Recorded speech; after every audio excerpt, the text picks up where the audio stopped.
इस दुनिया का सबसे शक्तिशाली इंसान न सबसे अमीर होता है, न सबसे बुद्धिमान और न ही सबसे ताकतवर। वो होता है जिसे कोई उकसा नहीं सकता। Hello guys, welcome back to my channel. I hope आप सब लोग बहुत अच्छे से होंगे। और आज मैं आपसे एक बहुत इंटरेस्टिंग टॉपिक के बारे में बात करने वाली हूँ।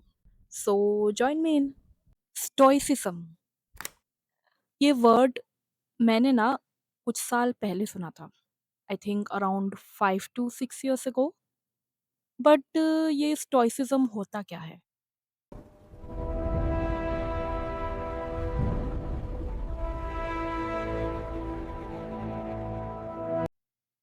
स्टोइसिज्म के बारे में बताने से पहले मैं आपको अपने बारे में कुछ बताना चाहती हूँ। सबसे पहले मुझे ना शुरू से ही बुक्स रीड करने का, about philosophy, about life, about psychology बहुत शौक रहा है। I have always been into self help books, motivational books. और जो भी मुझे उसके बारे में मिलता था, जो भी टॉपिक्स या बुक्स, मैं खरीद लेती थी और पढ़ती रहती थी। बट कुछ टाइम बाद आई गॉट टू नो कि जो लाइफ की फिलॉसफी होती है और साइकोलॉजी होती है, वो एक बहुत बड़ा सब्जेक्ट है। And it's a science in itself. इनकी खुद की एक प्रोसेस होती है, एक इंजीनियरिंग होती है। And then I came to know about the word stoicism. Stoicism ना अपने आप में एक फिलॉसफी है। It's a type of philosophy. अब ये वर्ड आता कहाँ से है? ग्रीस में ना एक बहुत फेमस रोमन एम्परर था जिसका नाम था Marcus Aurelius. And he was among some of the thinkers जिन्होंने ये वर्ड इंट्रोड्यूस किया, stoicism. Stoicism it's not about a particular person. ये कोई लाइफ के बारे में नहीं है। स्टोइसिज्म एक माइंडसेट है। जैसा कि मैंने आपको बोला कि स्टोइसिज्म एक माइंडसेट है। इसका वन ऑफ द पिलर है the dichotomy of control. So let me explain you what it is. मैं चीज़ों को दो कैटेगरी में डिवाइड करती हूँ। फर्स्ट कैटेगरी में रहेगा आपका रिएक्शन, आपका एटीट्यूड, आपका कंट्रोल, आपका टेम्पर। एंड दूसरी कैटेगरी में रहेगा आपका सर्कमस्टेंसेस, जो आपके आसपास हो रहा है या जो दुनिया में चल रहा है, लाइक वेदर और your past. It can be your past and war. Let's take a war as well. ठीक है। अब इन दोनों चीज़ों में आपका कंट्रोल कहाँ पे है? ऑब्वियसली आपका कंट्रोल आपके फर्स्ट कैटेगरी में है, which is your attitude, your temper, आपका देखने का नज़रिया। बहुत सारे लोग ना सेकंड कैटेगरी को कंट्रोल करने का ट्राई करते हैं।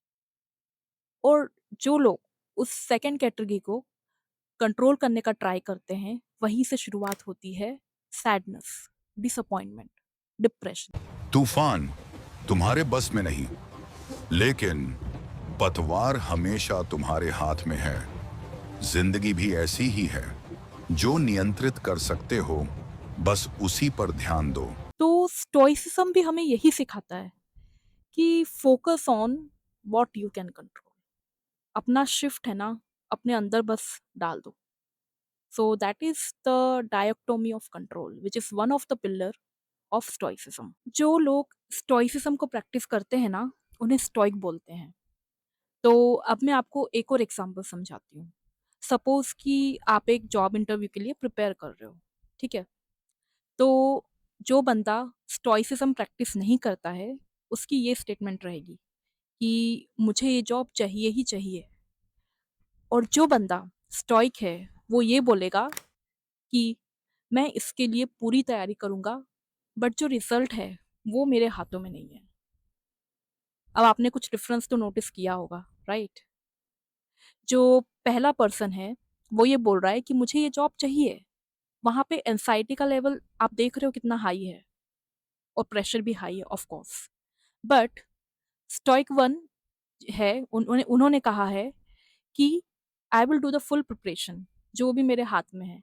बट जो रिजल्ट्स है उसकी मैं टेंशन नहीं लूँगा, जहाँ पे एंग्ज़ायटी का लेवल एकदम लो है एंड प्रेशर भी लो है, व्हिच मीन्स कि you are free of tension और आप एन्जॉय करके पढ़ाई कर रहे हो। तो ऐसे होते हैं स्टोइक लोग। मूर्तिकार हर चोट पर ध्यान देता है, मूर्ति कब पूरी होगी इस पर नहीं। स्टोइक में ना 2 एक बहुत इंटरेस्टिंग टर्म है। वन इज़ अमोर फाटी and the second is memento mori. तो अभी मैं आपको सबसे पहले अमोर फाटी के बारे में बताती हूँ। अमोर फाटी का मतलब होता है एक्सेप्ट योर सिचुएशन, एक्सेप्टेंस। तो जैसा मैंने आपको एग्ज़ाम्पल से समझाया था जॉब से रिलेटेड, तो उसी एग्ज़ाम्पल के थ्रू मैं आपको बताती हूँ कि जो नॉर्मल पर्सन है हू इज़ नॉट स्टोइक, अगर उसे जॉब नहीं मिली, तो वो ये बोलेगा कि why I didn't get this job, I am sad. और वो उसी चीज़ को, उसी पास्ट इवेंट को अपने माइंड में बार-बार, बार-बार रिप्ले करता रहेगा। बट जो स्टोइक है, सेम उसके साथ भी सिचुएशन है, उसे भी जॉब नहीं मिली, बट वो ये बोलेगा कि ठीक है, मैं इस चीज़ से खुश तो नहीं हूँ, बट अब मैं आगे क्या कर सकता हूँ? What can I do with this? So here comes the acceptance. मैं आपको एक बहुत ही फेमस इंसिडेंट बताती हूँ। आई थिंक ये किसी फेमस साइंटिस्ट से रिलेटेड है, I think Thomas Alva Edison. तो एक बार उनकी फैक्ट्री में आग लग गई थी और उनकी फैक्ट्री पूरी जल रही थी और वो दूर से खड़े होके अपने फैक्ट्री को जलते हुए देख रहे थे। फिर थोड़ी देर बाद उनका बेटा आया उनके पास और वो अपने फादर से पूछने लगा कि आपकी फैक्ट्री पूरी जल रही है, आपकी बरसों की मेहनत बर्बाद हो रही है और आप शांति से इसे खड़े होके देख रहे हो। तो उसके रिस्पॉन्स में वो बोलते हैं कि जाओ जाके तुम्हारी मम्मी को बुला के लाओ और बोलो कि मैंने बुलाया है। तो वो बेटा जाता है, अपनी मदर को बुलाता है और वो तीनों, वो, उनकी वाइफ़ और बेटा, तीनों खड़े होके जब वो उस आग को देख रहे होते हैं, तो आपको पता है वो साइंटिस्ट अपने वाइफ़ से क्या बोलता है? वो साइंटिस्ट अपने वाइफ़ से ये बोलता है कि लाइफ़ में तुमने कभी भी इतनी बड़ी आग जलते हुए नहीं देखी होगी। So just see and enjoy it. उस लेवल का माइंडसेट आप सोच सकते हो कैसा होगा? मुझे तो नहीं लगता कि ऐसा लोगों का माइंडसेट अभी है। It's very, very rare.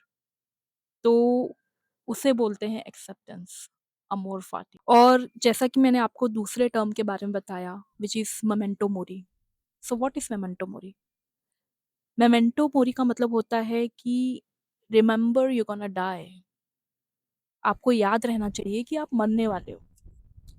भले ही ये सुनने में आपको बहुत सैड सा लगे, ग्लूमी सा लगे, but it has a very, very deeper meaning. इसके थ्रू आपको स उदास फ़ील करवाना नहीं है। इसके थ्रू आपके बाहर का इल्यूशन भगाना है कि आप हमेशा जीने वाले हो। इस दुनिया में हम जितने भी लोग हैं, सबके पास एक बहुत फ़ाइनाइट टाइम है, जो हम लेके आए हैं। तो हमें उस रियलिटी को एक पॉज़िटिव पर्सपेक्टिव में लेके डेली प्रैक्टिस करना चाहिए और हमें ये सोचना चाहिए कि मैं चीज़ों को पोस्टपोन ना करूँ, जो मेरे लिए मैटर करती हैं या जो मैं करना चाहता हूँ। तो जो ये टर्म है मोमेंटो मोरी, ये आपके अंदर का इल्यूशन दूर करता है और आपको रियलिटी को एम्ब्रेस करने के लिए इंस्पायर करता है कि embrace the life, embrace it's reality and work towards your goal. So this is memento mori. अब दूसरी चीज़ आती ये है कि जो स्टोइसिज्म है उसमें इमोशंस के बारे में क्या कहा गया है। तो ये जो इमोशंस का टॉपिक है ना स्टोइसिज्म के अंदर, ये लोग थोड़ा-सा मिसअंडरस्टूड कर देते हैं। बट इसे थोड़ा क्लियर वे में समझने की ज़रूरत है।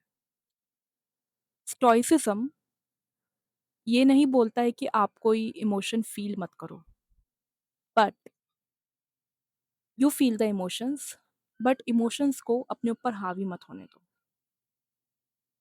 फॉर एग्ज़ाम्पल जब आप एंग्री हो, तो आपको कुछ रिएक्ट करने का मन करेगा या ट्रिगर होने का मन करेगा।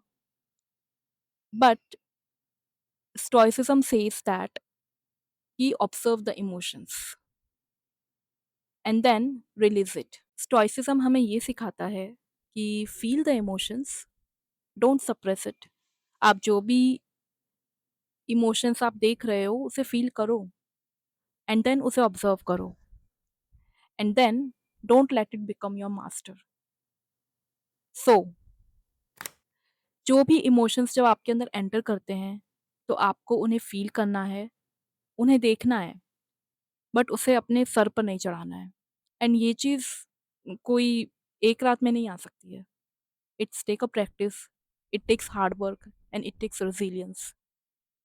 सो जब आप डिटरमाइंड होते हो इस चीज़ को प्रैक्टिस करने के लिए, then you will become the master. जैसा कि मैंने आपको बताया कि स्टोइसिज्म को लेके एक मिथ है और बहुत सारे लोग इसको मिसअंडरस्टूड करते हैं।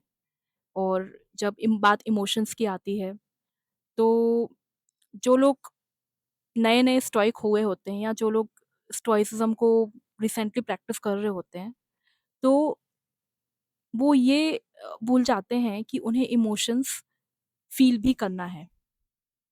जैसे कि फॉर एग्जांपल एक नॉर्मल पर्सन है, तो वो गुस्सा हो गया है, एंड जो एक स्टोइक बंदा है वो भी गुस्सा हो गया है।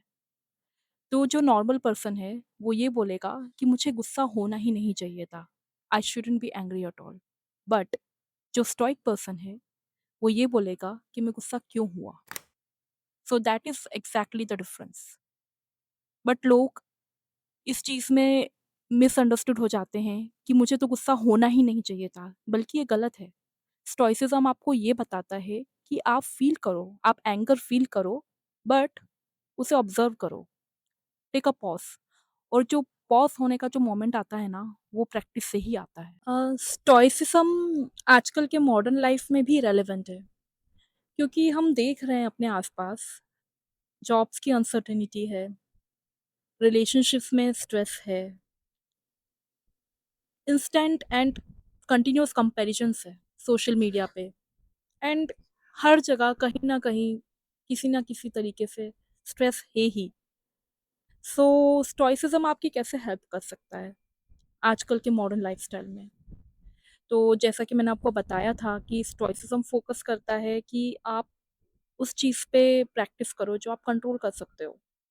एंड स्टोइसिज्म आपको आपके वर्च्यूज और आपके कैरेक्टर को स्ट्रॉन्ग बनाने के ऊपर ज़्यादा जोर डालता है, रेदर देन सीइंग आउटसाइड। तो if you are practising stoicism in modern lifestyle, so I think आपको अपने आप से डेली पूछना चाहिए कि क्या ये चीज़ मेरे कंट्रोल में है? और अगर आपके कंट्रोल में है, then do the best you can. और अगर वो चीज़ आपके कंट्रोल में नहीं है, then accept it and let it go. उसे जाने दो और एक्सेप्ट करो। तो उससे आपको एक पीस मिलता है, एक सुकून मिलता है। मुझे ना एक बहुत अच्छा एग्जाम्पल अभी याद आया, जो मैं आपके साथ शेयर करना चाहती हूँ, रिलेटेड टू स्टोइसिज्म। ओके, तो फॉर एग्जांपल आपको किसी सोशल मीडिया पे, सपोज लिंक्डइन या इंस्टाग्राम पे, किसी ने आपको इंसल्ट किया, ठीक है? तो आपका रिएक्शन होगा गुस्सा, एंगर, पूरा दिन मूड खराब, और फिर आप उसी को लेके बैठे रहोगे 1 दिन तक, 2 दिन तक, 3 दिन तक, ठीक है?